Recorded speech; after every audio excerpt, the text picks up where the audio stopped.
ओम शांति मंगेश भाई। ओम शांति चेतन भाई जी, ओम शांति। आज हम प्यारे बाप दादा की 27 अक्टूबर 2024 की मुरली रिवीजन कर रहे हैं और ये मुरली खास मधुबन निवासियों के लिए बाप दादा खास आए थे और ये मुरली ओम शांति भवन में माउंट आबू में चली है। 2002 की मुरली है जिसमें मधुबन निवासियों को तो एड्रेस बाबा ने किया है। वो इसमें पूरी मुरली नहीं है, वो जो मधुबन वालों से पूरा वो रिकॉर्डिंग और ये सब नहीं हुआ था। अच्छा। हाँ, तो बाबा की मुरली आज मुरली में मधुबन निवासी अर्थात जो भी बाबा के ब्राह्मण बच्चे हैं, बाबा ने कहा सभी का जो ब्राह्मण बनने के बाद एड्रेस है वो मधुबन है। जहाँ भी रहते हैं वो सेवा स्थान है, बाकी मूल एड्रेस मधुबन कहलाता है। फिर हॉस्पिटल और आबू निवासियों से भी बाबा ने मुलाकात की, फिर सेवाधारियों से भी बाबा ने मुलाकात किया है। तो और मधुबन निवासियों के पहले छोटी सी जो मुरली चली है, परमात्मा प्यार परमात्मा पालना वाली मुरली, जिसका जो आत्मिक प्यार परमात्मा प्यार जो दुनिया को पता ही नहीं है, उसका अनुभव केवल हम ब्राह्मण बच्चों को है।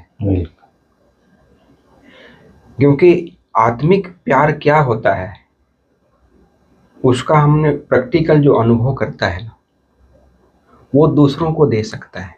राइट। क्योंकि जो आत्मिक और परमात्मा प्यार होता है वो निस्वार्थ होता है, किसी के और सच्चा प्यार कहलाता है वो, और देह के आधार पर नहीं है, वैभव के आधार पे नहीं है, स्थान के आधार पे नहीं, आत्मा के संबंध के आधार पे। तो ये जो परमात्मा प्यार और आत्मिक प्यार है, जो हम बच्चों को बाबा कहते हैं चलते फिरते, ये अभ्यास हमारी है कि आत्मा का नेचुरल ये स्वभाव, मैं आत्मा हूँ। ये जैसे ब्राह्मण जीवन की नेचुरल नेचर जैसे आप कहते हैं ना, वो माना हम प्यार की जो आदमी होना चाहिए वो अनुभव हो, तब हम दूसरों को अनुभव करा सकते हैं। क्योंकि परमात्मा प्यार आत्मिक प्यार की प्यासी आत्माएं हैं सारी, और यदि हम प्यास बुझाने वाले ही प्यासे रह जाएं, उस चीज से भरपूर ना रहें, तो इसलिए बाबा कहते हैं चलते फिरते और नेचुरल ये स्मृति रहे कि हम अन्य आत्माओं की प्यास बुझाने वाले। तो ये आत्मिक प्यार और परमात्मा जो प्यार है, इसको हम अपनी गहराई से अनुभव हम करते जाएं, बहुत जरूरी है, तब हम दूसरों को करा पाएंगे। जैसे कहते हैं ना, मानो प्यार एक ऐसी चीज है जो पत्थर को भी पानी बना देती है। तो वो प्यार बाबा ने फिर लास्ट में मुरली में ला और लौ का भी बैलेंस बताया है। तो लौ क्या होता है, ला क्या होता है, वो भी एक स्पष्ट बाबा ने किया है। और खास मधुबन निवासियों से भी बाबा जब मिल रहे थे, बाबा ने कहा ये विशेष चांस मिला है आपको, गोल्डन चांस मिला है। क्योंकि ये दुनिया के हिसाब से तो मधुबन एक स्थान ये है, लेकिन मधुबन मतलब अपनी स्थिति के आधार पे हमारा जो मधु स्वरूप बन जाए, प्यार का स्वरूप बन जाए, है ना, उस की स्मृति में और विश्व कल्याणकारी की स्टेज पे जब आत्मा बन जाती है, तो वो जहां पर भी रहे वो मधुबन निवासी ही है। यदि हम यहाँ रहते भी वो स्थिति नहीं है तो मधुबन निवासी। राइट। माना भले स्थूल रूप में रहते हैं, उसका अपना महत्व है। बाबा ने आज सेवा का भी महत्व बहुत अच्छा बताया है। लेकिन वैसे तो ब्राह्मण बनते ही मधुबन का एड्रेस माना छाप लग जाता है।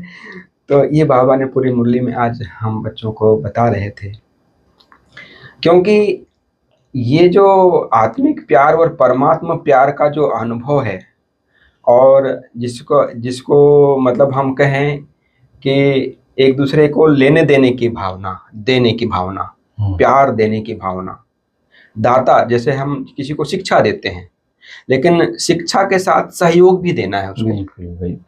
केवल ऐसा नहीं कि स्थूल रूप से सहयोग देना है, उसको शुभ भावना का सहयोग, उसको कोई मोटिवेशन का सहयोग, है ना, दिल शिकस्त हो गया है उसके लिए हम थोड़ा उसको मोटिवेट करें तो उसका सहयोग, कोई चीज का भी सहयोग हम उसको दे सकते हैं, है ना, संबंध संपर्क के आधार पर भी सहयोग दे सकते हैं। तो कोई जरूरी नहीं है कि हम ये करें, क्योंकि केवल शिक्षा देने वाले तो दुनिया में भी बहुत हैं, टीवी के माध्यम से, यूट्यूब के माध्यम से भी मिल जाती है, लेकिन उसके साथ साथ उस आत्मा को सहयोग भी चाहिए, क्योंकि कमजोर आत्मा हो गई है। तो इसलिए बाबा कहते हैं हम शिक्षा के साथ साथ, जो हेडिंग ही थी माना आध्यात्मिक प्यार की मूर्ति बनना है, तो शिक्षा और सहयोग दोनों साथ साथ हो। तो ये बाबा हम बच्चों को खास एड्रेस कर रहे थे, और ला और लव का बैलेंस भी बाबा हम बच्चों को समझा रहे थे कि ला और लव, जैसे दादी प्रकाश मणि जी हैं, वो लव के एकदम स्वरूप में रहती थी। दादी जी कहती थी यदि हमारे में इतना लव है, प्यार है मेरे दूसरे आत्मा के लिए, तो मैं यदि उसको कुछ बोलूं वो ना माने, उसका भी मेरे से प्यार है, तो वो हो नहीं सकता, उसमें ला की ऐसी कोई बात नहीं। तो लेकिन ला और लव, और ये भी एक बात है कि ला पर भी माना कानून पर भी कौन चलता है, जिसको लव है, प्यार है, वही कानून पे चलेगा ना। आज समझो देश प्रेम के लिए है या स्वयं की सेफ्टी के लिए है, आज प्यार है जीवन से कहो, देश से कहो, तो चलता है ना कानून। या डर के माध्यम से या उसके, वो कोई मतलब वो असली प्यार नहीं कहलाता है। तो जो नियम मर्यादाएं बनी हुई हैं उस पर हम सदा चलते रहें। फिर बाबा ने खास जो आबू निवासी हैं उनकी खास बहुत महिमा की है, बहुत सारी बातें बाबा ने बताई है कि कैसे वो खुशनसीब आत्माएं हैं।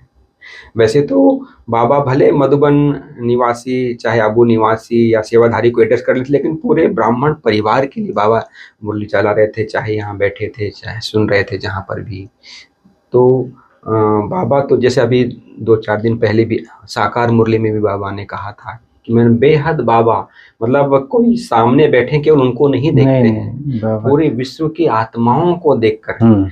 और जैसे बाबा आते हैं तो केवल हम ब्राह्मण बच्चों को ही नहीं ये करते, बाबा का अनेक पार्ट है, वैज्ञानिकों के माध्यम से इस दुनिया को सत्युगित बनाने के लिए कार्य चल रहा है, प्रकृति के माध्यम से चल रहा है, बहुत सारा कारोबार है बाबा का, केवल ब्राह्मण। तो बाबा भगवान स्वयं आया है, तो कैसे हम बच्चों को श्रृंगार रहा है और आप समान बनाकर अपने साथ ले जाकर कैसे सत्य की दुनिया के लायक बना रहा है, ये हम प्रैक्टिकल माना बाबा के प्यार। और बाबा का इतना हम बच्चों से प्यार है, जैसे उनमें साकार रूप में आते हैं तो कैसा वो माहौल ऐसा बन जाता है कि कुछ भी करने के लिए तैयार हो जाता है, क्योंकि वो प्यार का वाइब्रेशन बना रहता है। भगवान का एकदम स्वयं साक्षात प्यार का सागर आ जाता है यहाँ। तो बाकी आज की मुरली और आप स्पष्ट करेंगे। ओम शांति। आज हम 8/10/2002 की अव्यक्त वाणी रिवाइज कर रहे हैं, जिसका शीर्षक है आत्मिक प्यार की मूर्ति बन, शिक्षा और सहयोग साथ साथ दो। सिर्फ शिक्षा नहीं, शिक्षा के साथ साथ सहयोग दो उस आत्मा को। आज प्यार के सागर बाप दादा अपने मास्टर ज्ञान सागर बच्चों से मिलन मना रहे हैं। ये परमात्मा प्यार बच्चों की पालना का आधार है। जैसे परमात्मा प्यार ब्राह्मण जीवन का आधार है, ऐसे ब्राह्मण संगठन का आधार है आत्मिक प्यार। हमारे जीवन का आधार, ब्राह्मण जीवन का आधार परमात्मा प्यार है, और पूरे संगठन का आधार है आत्मिक प्यार। आज के विश्व की आत्माएं सच्चे निस्वार्थ आत्मिक प्यार की प्यासी है।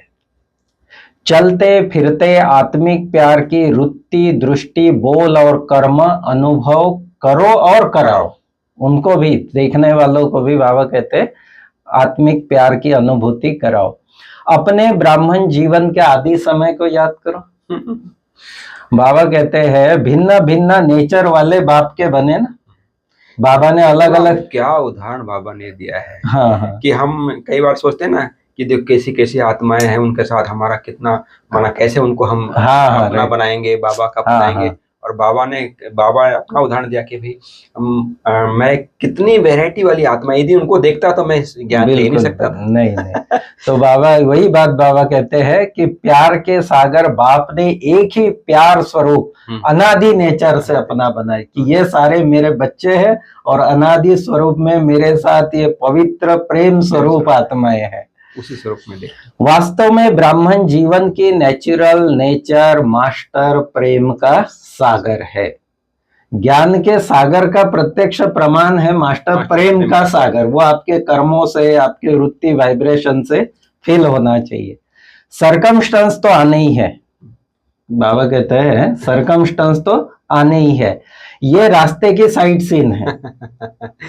और साइड सीन कभी एक जैसे नहीं होती है, कभी बहुत अच्छी सीन होती है तो फिर थोड़ी खराब भी सीन होती है, गंदगी भी होती है, लेकिन पार करना राही का काम है।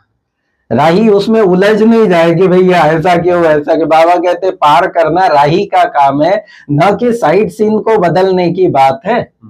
समझा बाबा क्या चाहते हैं? कि बाबा कहते ये मत देखो भिन्न भिन्न नेचर आदि, इन सब चीजों को, परिस्थितियों को मत देखो, तुम्हारा नेचर क्या है और कैसे बनाना है उस पर ध्यान दो। मास्टर प्रेम का सागर। आज विशेष मधुबन वालों से मिल रहे हैं। वर्तमान समय लव एंड लॉ का बैलेंस रखना पड़ता है, लेकिन बैलेंस में भी लॉ नहीं लगे, लॉ में भी लव महसूस हो। और मैंने एक पढ़ा था आदि रतन किताब में दादियों के अनुभव, जिसमें दादी कहती है कि दादी एक पार्टी को लेके आई थी, तो उसमें वो भाई ने बड़ी मिस्टेक किया था, बहुत ऐसे यज्ञ के जैसे डिससर्विस किया था। और दादी ने बाबा को सुनाया अभी पार्टी में जब लाया तो, और बाबा उस बच्चे को इतना प्यार कर रहे, एक्स्ट्रा प्यार कर रहे। 4 दिन जो भी रहा वो बाबा ने कुछ नहीं बोला उस बच्चे को। क्या मतलब बाबा ने जैसे इग्नोर ही किया कि उसने कुछ गलती किया है करके।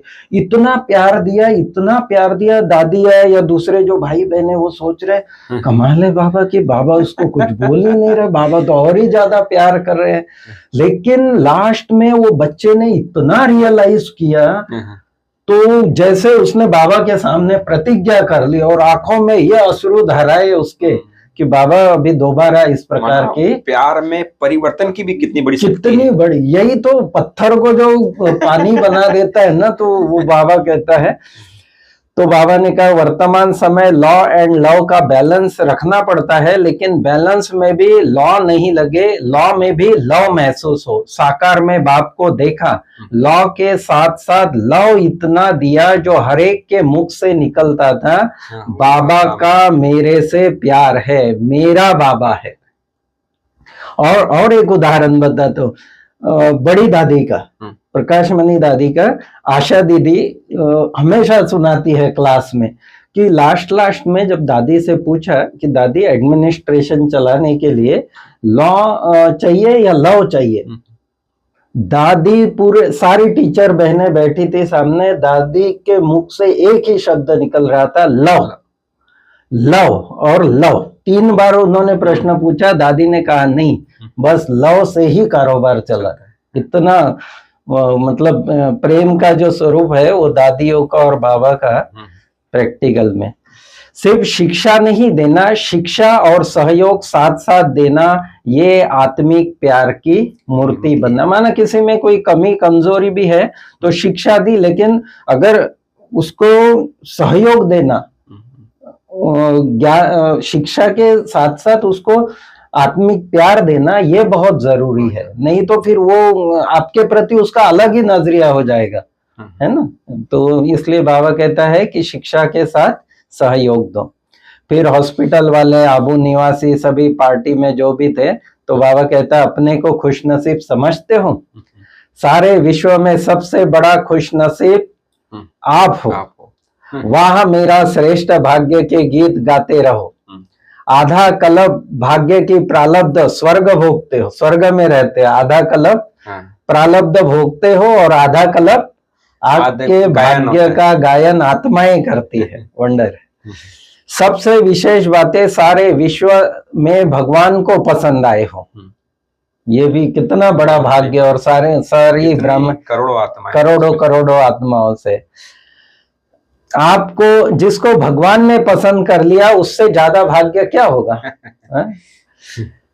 फिर बाबा आगे संगम के समय के महत्व को भी समझाते हैं कि बाबा कहते हैं संगम के समय का महत्व समझकर हर सेकंड सफल कर अपनी प्रारब्ध को श्रेष्ठ बनाओ। एक सेकंड व्यर्थ न जाए, क्योंकि एक एक सेकंड का बहुत बड़ा महत्व है संगम का। हाँ, और पिछली मुरली में जो बाबा ने कहा था कि यह अलबेलापन जो है सब चलता है, बाबा ने कहा ये बहुत हानिकारक है। बाबा कहते हैं मुरली में तो एक सेकंड भी कितने वर्ष हो जाता है। तो आगे बाबा कहता है कि सभी विशेष आत्माएं हो और अपनी विशेषताओं को सेवा में लगाओ। संगम पर हर विशेषता परमात्मा देन है, प्रभु प्रसाद है, और प्रसाद को हमेशा बांटा जाता है, बांट कर खाए। हाँ, तो आत्माओं को अंजलि देते जाओ, फ्राग दिली से बांटो। गुण ज्ञान शक्तियां जो है बाबा कहते हैं वो फ्राग दिली से बांटो। दाता हो ना, देते जाओ। देवता बनने वाले माना देने वाले, देने के संस्कार वाले। कोई कुछ भी दे, कितनी बड़ी बात है। कोई कुछ भी दे, आप सुख शांति प्रेम और सहयोग की अंजलि दो। यज्ञ सेवा का भी बाबा ने यज्ञ सेवा का भी महत्व बहुत अच्छा बताया। बाबा कहता है यज्ञ सेवा का पुण्य बहुत बड़ा है।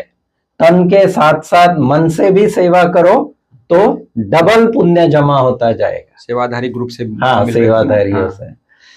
बाप दादा को सेवाधारियों से विशेष प्यार है, क्योंकि बाप दादा भी विश्व सेवक है। विश्व सेवा कितनी बड़ी। हाँ, और फिर मधुबन की खास डेफिनेशन दिया बाबा ने। मधुबन अर्थात याद और सेवा, बस तीसरा कोई काम नहीं, याद और सेवा। सदा स्वमान में उड़ते रहो, स्वमान कभी नहीं छोड़ो। चाहे झाड़ू भी लगा रहे, लेकिन स्वमान क्या है, कितना भी साधारण कार्य कर रहे, लेकिन स्वमान क्या है, विश्व की सर्व आत्माओं में श्रेष्ठ आत्मा हो। रूहानी प्राप्ति में, रूहानी नशे में समय जाए, व्यर्थ बातों में नहीं। इतनी अच्छी शिक्षा है बाबा आज सारी मुरली में दिया। फिर वरदान में बाबा कहता है कि स्नेह की उड़ान द्वारा समीपता का अनुभव करने वाले स्नेही मूर्त भव। स्नेह में सब नंबर 1 है। बाबा कहते तो पुरुषार्थ में भले नंबर 1 होंगे, लेकिन स्नेह में सभी ब्राह्मण नंबर 1 है। स्नेह अर्थात पास रहना, पास होना और हर परिस्थिति को सहज पास करना। फिर स्लोगन है मुरली का कि अपनी नजरों में बाप को संभालो तो माया की नजर से बच जाएंगे। यह है आज की मुरली का सार, समझो। हाँ। नहीं, बहुत प्यार भरी बाबा की मुरली। एकदम मतलब ऐसा लगता है कि प्यार का सागर आकर एकदम बच्चों को अपने बाहों में, अपने नजरों में, अपने दिल में समा लिया है। और दिल में समाकर बहुत प्यार से, कितना स्नेह से मुरली चला रहते हैं पूरे। बिल्कुल प्रेम का स्वरूप था, बाबा की मुरली में। बाबा माना ये हम जब अनुभव करते हैं तो ऐसा लगता है कि खो जाओ इसमें। इतना अच्छा मुरली, जितने बार हम इसको पढ़ते जाते हैं उतना रस मिलते जाता है। बहुत एक एक अव्यक्त वाणी तो जैसे। तो ये थी प्यारे बाबा की आज की मुरली। ओम शांति। ओम शांति।